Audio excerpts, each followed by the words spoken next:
아마 영어 문화의 영향 때문이겠지만 이제는 우리나라 사회에서도 역할 모델, 롤 모델이란 말이 익숙해졌습니다. 어떤 한 사람을 표본으로 정해놓고 자신이 그 수준에 이를 때까지 모델로 삼는 것을 두고 그런 용어를 쓰게 되었지만 기본적으로는 모범이라는 단어와 그 의미에 있어서 그리 큰 차이는 없어 보입니다. 기독 신자에게 있어서 그런 역할 모델이나 모범의 대상은 두말할 것 없이 예수님이십니다. 사실 각 신자는 그처럼 예수님을 본받아 성화됨으로써 그리스도의 장성한 분량까지 이루고 결국 예수님과 같은 형상으로 화하는 단계, 즉 영화라는 최고의 수준까지 도달할 수 있는 것입니다. 예수님께서 부활의 첫 열매가 되셨다는 것 역시 우리가 그처럼 예수님을 자신의 역할 모델로 모범으로 삼고 따라가야 한다는 의미가 포함되어 있습니다.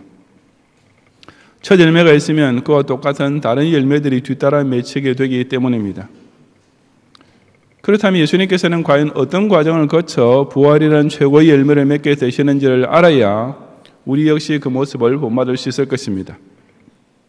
구약 시편에는 메시아에 대한 예언들이 자주 나타나는데 시편 22편과 45편은 바로 이 점에 있어서 참으로 놀라울 만큼 정확하게 예언해 주고 있습니다. 오늘 부활주일에 저는 이 시편의 본문들을 통해 예수님께서는 과연 어떻게 해서 부활의 첫 열매가 되시는지를 살펴봄으로써 우리 신자들이 본받고 따라가야 할 모범으로 삼고자 합니다. 예수님의 부활은 첫째로 최악의 상황에서도 하나님만 끝까지 의지하면 반드시 구원을 얻을 수 있음을 우리에게 보여줍니다. 시편 22편 1절부터 5절까지 함께 봉독하겠습니다. 내 하나님이여, 내 하나님이여, 어찌 나를 버리셨나이까? 어찌 나를 멀리하여 돕지 아니하시오며 내 신음소리를 듣지 아니하시나이까? 내 하나님이여, 내가 낮에도 부르짖고 밤에도 잠잠하지 아니하오나 응답하지 아니하시나이다. 이스라엘의 찬송 중에 계시는 주여, 주는 거룩하시니이다. 우리 조상들이 주께 의뢰하고 의뢰하였으므로 그들을 건지셨나이다. 그들이 주께 부르짖어 구원을 얻고 주께 의뢰하여 수치를 당하지 아니하였나이다. 아멘. 나사렛 예수라는 영화에 보면 예수님께서 십자가에 달리신 상태에서 저 유명한 엘리 엘리 라마 사박단을 외치시는 장면이 아주 실감나게 묘사됩니다. 그때 십자가 밑에서 그 소리를 들은 사람들이 지금 저 사람이 엘리야를 찾는구나 라고 했는데 그 이유는 당시 유대인들 사이에는 공경에 빠졌을 때 엘리야에게 구원을 청하면 도움을 받을 수 있다는 미신적인 생각이 퍼져 있었기 때문이었습니다.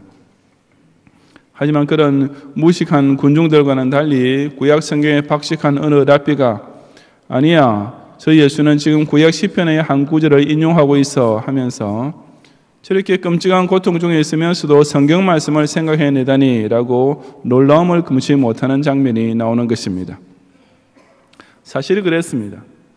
그 엘리 엘리 라마 사박단이는 예수님께서 고통에 겨운 극심한 괴로움 가운데 외친 절규이기는 했지만 결코 아무렇게나 입에서 나온 원망이나 저주가 아니라 구약 성경의 한 구절을 단어 하나하나까지 정확하게 외치신 것이었습니다. 그 인용하신 말씀이 그 본문 시편 22편 1절에 기록된 내 하나님이여, 내 하나님이여, 어찌 나를 버리셨나이까? 라는 구절입니다. 사실상 이 시편 22편은 1절뿐 아니라 31절까지 전체가 다 메시아에 대한 예언적 내용입니다. 즉 1절에서 시작된 문맥이 마지막 절까지 계속 이어지고 있는 것입니다. 그렇다면 예수님께서 십자가 위에서 이 구절을 인용하셨을 때는 비단 1절뿐 아니라 그 뒤에 이어지는 말씀도 분명히 생각하고 계셨을 것입니다. 그렇게 전체 문맥을 살피지 않고 그저 하나님 어찌하여 나를 버리셨습니까? 라는 이 말만 가지고 예수님의 의도를 해석하려 하면 예수님께서는 그 당하시는 십자가 고통이 너무나 극심해서 하나님을 원망한 것처럼 되어버릴 수가 있습니다. 실제로 자유주의 신학자들은 그런 식으로 해석합니다. 예수님의 신성을 부인하는 그들은 예수님의 구약 성경을 읽다가 그 예언된 메시아가 바로 자기 자신이라는 착각에 빠지게 되었고 그래서 자기가 죄인 대속을 위해 십자가에 달리면 하나님께서 뭔가 큰 기적을 베풀어 주실 줄로 예상했다고 주장합니다. 하지만 정작 모든 상황이 그런 기대와는 정반대로 흘러가면서 최악의 고통만 당하게 되니까 하나님 왜 나를 배반하셨습니까? 라고 외쳤다는 것입니다.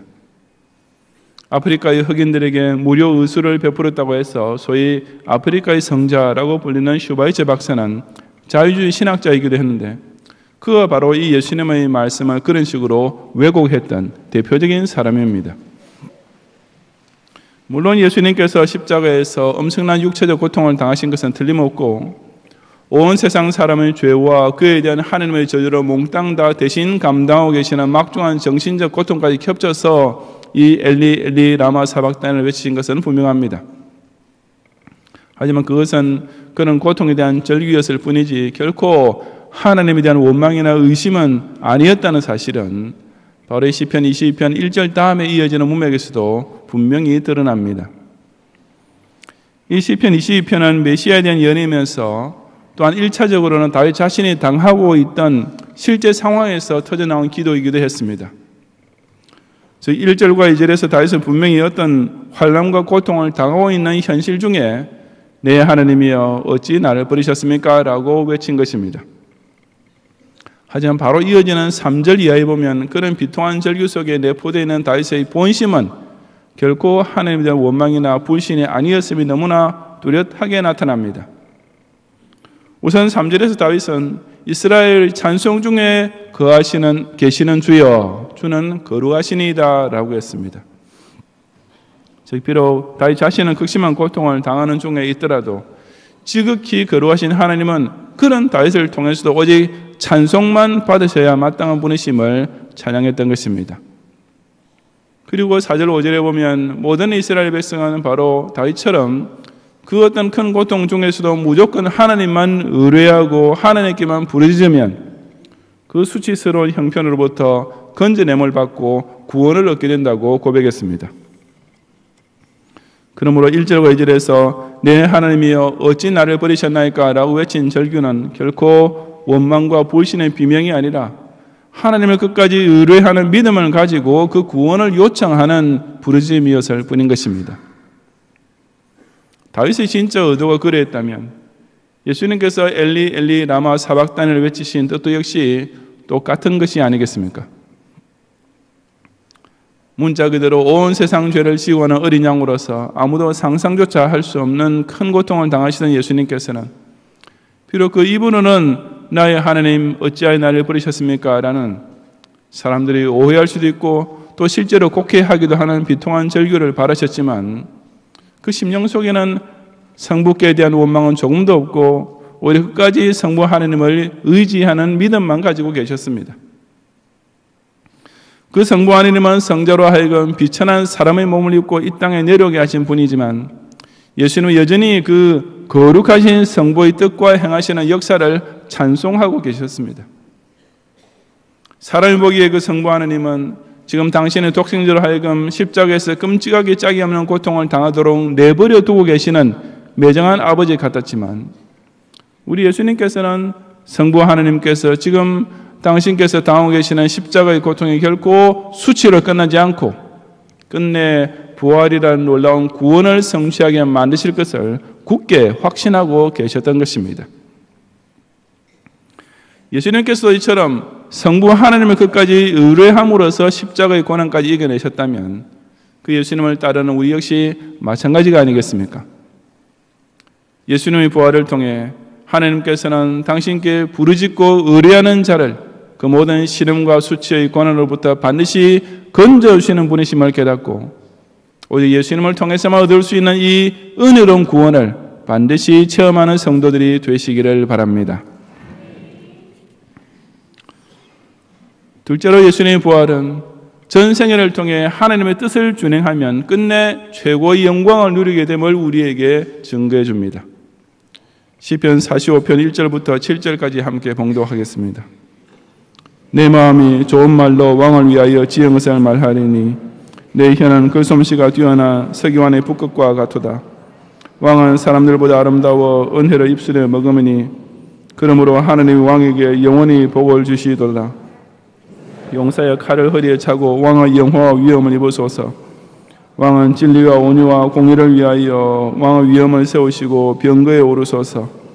왕의 오른손이 왕에게 놀라운 일을 가르치리이다. 왕의 화살은 날카로워 왕의 원수의 염통을 뚫으니 만민이 왕의 앞에 엎드러지는도다. 하나님이여 주의 보좌는 영원하며 주의 나라의 규는 공평한 규이니이다. 왕은 정의를 사랑하고 악을 미워하시니 그러므로 하나님 곧 왕의 하나님이 즐거움의 기름을 왕에 부어 왕의 동료보다 뛰어나게 하셨나이다. 아멘. 우리 교단은 올해부터 개혁개정을 쓰게 되었는데 이것은 가능한 한 성경을 직역함으로써 원문의 의미를 가감없이 그대로 옮기는 것을 최우선으로 한 여건입니다. 반면에 우리나라의 공동번역이나 미국의 NIV처럼 의역을 사용한 성경을 보면 원문을 읽기 쉬운 말로 번역하는 과정에서 자유적인 신앙이 곳곳에 반영되어 있고 그 결과 평신도들은 두말할 것 없고 목사들 중에서도 그 중대한 오역을 깨닫지 못하는 가운데 자유적 이단 사상에 절로 물들게 되는 일이 벌어지고 있습니다. 본문 역시 바로 그런 현상이 나타나고 있는 구절입니다. 이 시편 45편은 어떤 고라 자손, 즉 레위인으로서 아마도 찬양대원이나 찬양대장이었던 사람이 지은 것으로서 전체가 다 1차적으로는 이스라엘 왕에 대한 찬가인 동시에 궁극적으로는 메시아를 예언하고 있는 노래입니다. 그런데 한 가지 특이한 것은 이 시편에서 대부분의 구절들이 다 왕을 찬양하고 있는 내용인데 유독 6절만 갑자기 하나님이여 주의 보좌는 영원하며 주의 나라의 규, 주의 나라의 홀은 공평한 규인이다 라고 하나님의 영원하고도 공평한 주권을 찬양하고 있다는 사실입니다.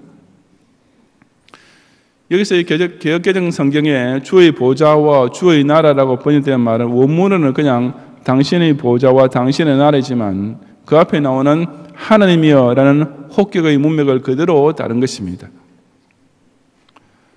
하지만 공동번역에 보면 이 6절이 하느님의 영원한 옥좌에 앉으신 임금님이라고 되어 있고 표준 세번역에도 역시 하느님께서 임금님을 영원토록 보좌에 앉으셨다라고 번역해 두었습니다.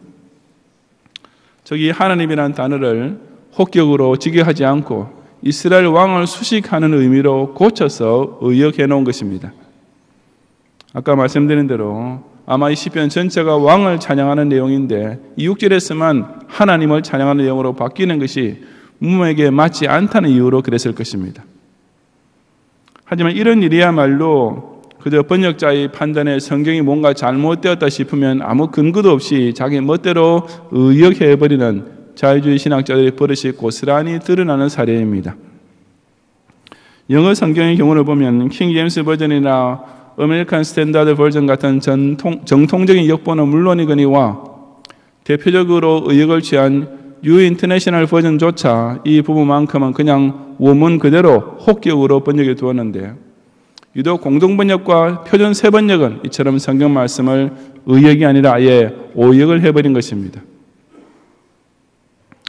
이 구절을 지금 우리가 쓰고 있는 개역개정처럼 하나님이여 라고 직역해야 하는 이유는 우선 원문이 그렇게 되어 있기 때문이며 또한 이 구절이 신약에도 그대로 나오기 때문입니다. 히브리서 1장 8절과 9절에 보면 예수님이 천사보다 훨씬 우월하시다는 사실을 증명하면서 바로 이 시편 45편 6절과 7절을 메시아에 대한 예언으로 인용하고 있는데 거기에도 본문 말씀을 하나님이여 주의 보좌는 영영하며 주의 나라의 규는 공평한 규인이다 라고 그대로 인용하고 있는 것입니다. 우선 해프닝은 시편에서는 이 구절을 마음대로 바꾸어 놓았던 공동번역이나 표준 세번역이 그 구절을 인용해 놓은 히브리서에서는 다시 이 부분을 하나님이여 라고 혹격으로 번역해 놓았다는 사실입니다. 저희 히브리서의 기자가 어느 고라 자손이 지은 시편 45편을 마치 그 원래의 의미와 다르게 인용한 것처럼 만들어버린 셈인데 물론 말도 안 될 일입니다. 그렇다면 시편 45편 6절과 7절을 히브리서에서 인용된 그대로 예수님에 대한 예언이라는 사실을 정확히 염두에 두고 생각할 때 우리가 깨달을 수 있는 진리가 무엇입니까?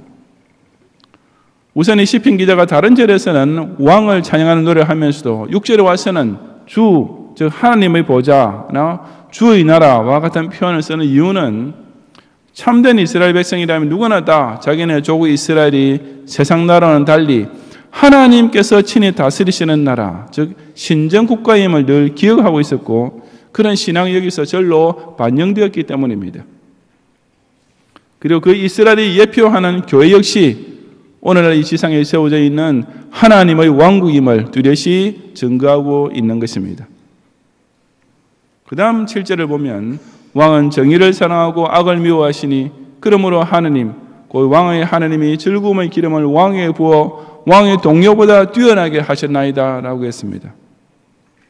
이래서 1차적으로 이스라엘에 적용시킨다면 다윗 같은 성군이 하나님의 뜻을 따라 공의로운 정치를 할 때 하나님께서 그를 기쁘시게 여기시고 왕의 동료, 저 주변 국가의 그 어떤 왕들보다 다윗을 훨씬 더 뛰어나게 높여주었다는 뜻이 됩니다. 진짜 훌륭한 왕은 자신의 능력이나 선전이나 무력으로서 스스로를 높이는 것이 아니라 오직 하나님께서 기뻐하시는 뜻을 준행함으로써 하나님께서 지극히 높여주시게 되는 것입니다.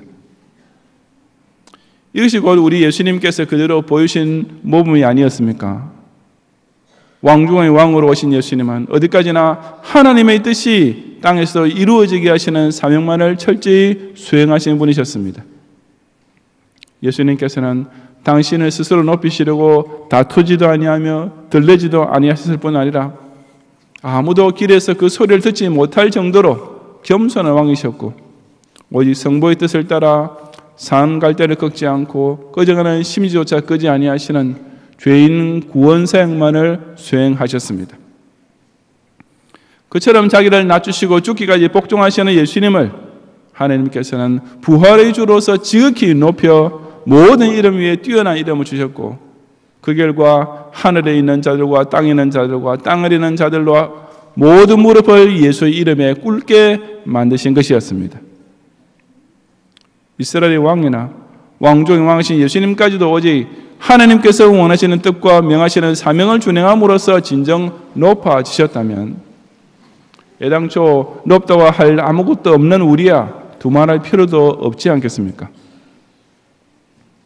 예수님의 부활을 통해 하나님께서는 당신의 기뻐하시는 일을 이루기 위해 전생을 다 바치는 자를 지극히 높여주시는 분이심을 깨닫고 오직 이 예수님을 본받음으로써 영생이라는 최고의 영광까지 함께 누리는 성도들이 되시기를 바랍니다. 성도 여러분, 예수님의 부활은 그냥 탄탄대로를 일사천리로 순조롭게 달린 가운데 이루어진 일이 아니었습니다. 그것은 먼저 십자가에 달리시는 죄악의 수치와 고난을 통과해야만 했던 일이었습니다. 하지만 그런 와중에도 예수님께서는 오직 성부 하나님을 의뢰하고 부르짖음으로써 끝내 사망을 이기게 되셨습니다. 예수님의 부활은 우선 개인의 출세의 의욕을 따라 끝내 성공신화를 창출해낸 일이 아니었습니다. 그것은 순전히 하나님께서 기뻐하시는 뜻을 이 땅에서 이루시려는 자발적인 순종에 따른 결과였습니다. 하나님께서는 그처럼 죽기까지 복종하시는 성자를 지극히 높여서 만물과 만인 위에 뛰어난 이름을 얻게 해주셨던 것입니다. 그럼에도 불구하고 지상교회의 많은 교인들은 오로지 그 반대로만 향하고 있습니다. 하나님께서는 결국 모든 것을 합력하여 선을 이루신다는 사실을 믿지 못하고 지금 당장 좀 어렵고 힘들다고 해서 쉽게 원망과 불평을 내뱉습니다.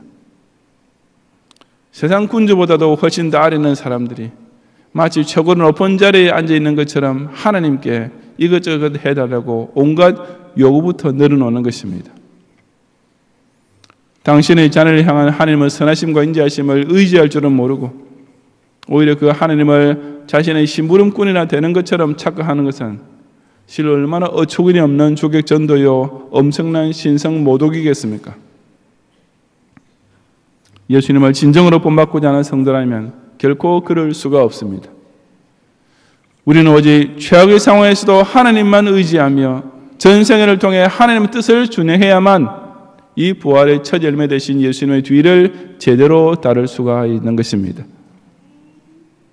십자가 위에서도 오직 주께 부르짖고 전생애를 통해 성부의 뜻에 순종하심으로써 끝내 사망을 이기시고 부활하신 예수님을 생각하면서 그 어떤 인생의 고난을 당해도 끝까지 하나님만 의뢰하고 그의 나라 의를 위해 자신의 생애 최고와 전부를 기꺼이 바침으로써 구원의 은혜와 영생의 영광에 꼭 참여하는 성도들이 되시기를 주님의 이름으로 축원합니다.